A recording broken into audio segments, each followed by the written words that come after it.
Assalamualaikum warahmatullahi wabarakatuh. Perkenalkan, nama saya Himam Nur Wahidin, CGP Angkatan 9 dari SMA Negeri 12 Prangin.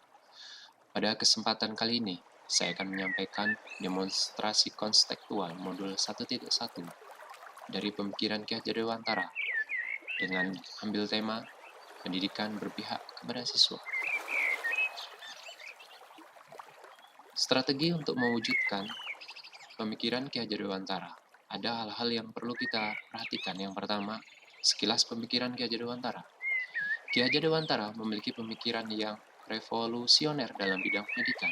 Ia mengusulkan pendidikan yang inklusif, yang memberikan kesempatan kepada semua anak untuk belajar tanpa memandang latar belakang sosial, ekonomi, atau etnis mereka. Ia juga menekankan pentingnya pendidikan karakter yang mencakup nilai-nilai moral, etika, dan kepribadian. Yang kedua, pentingnya pendidikan yang berpusat pada siswa. Pendekatan pembelajaran di mana siswa ditempatkan sebagai subjek yang aktif dalam proses pembelajaran. Pendekatan ini bertujuan untuk menghargai keunikan, minat, bakat, dan kebutuhan individu siswa, serta memberikan mereka kesempatan untuk mengambil peran aktif dalam pembelajaran. Yang ketiga, budaya 7K, yaitu keimanan, kebersihan, keamanan, kekeluargaan, ketertiban, kerapihan, dan keindahan. Sebelum itu, kita harus memahami bagaimana Ki Hajar Dewantara itu. Yang pertama adalah konsep dan prinsip utama.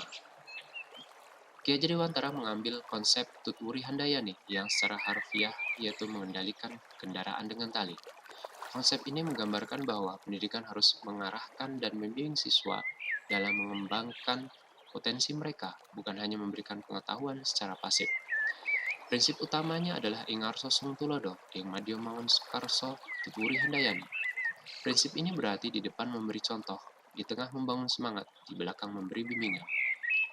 Yang kedua, dampak terhadap sistem pendidikan Indonesia akan memberikan dampaknya yaitu pendidikan sebagai hak semua anak, pendidikan berbasis kearifan lokal, pendidikan karakter, dan pendidikan inklusif. Pendidikan berfokus kepada siswa, yaitu 1. Pentingnya pemberdayaan siswa, instruksi dan penilaian individu. Yang ketiga, menciptakan lingkungan belajar yang mendukung. Keempat, mempromosikan pembelajaran aktif. Aplikasi di kelas maupun di rumah akan menimbulkan beberapa hal yang akan muncul pada anak. Yang pertama adalah mendorong pemikiran kritis dan kreatif. 2. Menerapkan metode pengajaran yang pusat pada siswa. 3. Melibatkan siswa dalam proses pembelajaran. Keempat, mengukur kemajuan siswa dan memberikan umpan balik.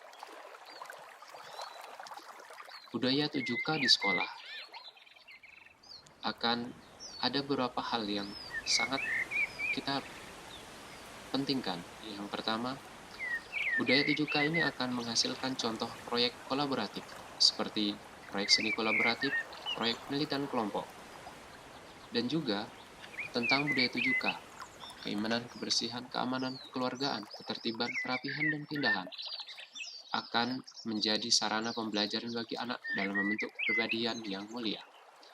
Yang ketiga, pentingnya gotong royong.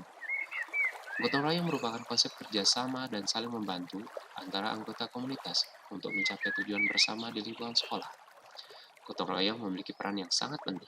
Yang keempat adalah manfaat budaya kerjasama. Pertama, meningkatkan prestasi akademik. 2. Membangun keterampilan. Ketiga, meningkatkan motivasi dan keterlibatan. Keempat, membantu mengatasi hambatan belajar.